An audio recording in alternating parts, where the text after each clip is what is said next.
Hello everyone and welcome back to another video from Apps Academy.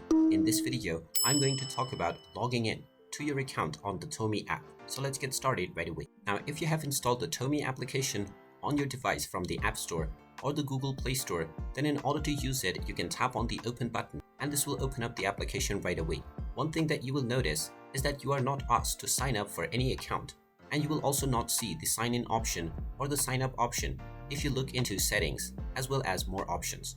So this means that you are not required to sign up or log in order to use the Tome application at all, which means you can directly start browsing through the various different smart AI wallpapers that are available, and you can also watch through the categories. Once you find a wallpaper that you're interested in, you can simply open it up and you will have the options to save it, to share it, as well as apply it as your wallpaper. And there you have it. That is all there is to know about logging in to the Tome application.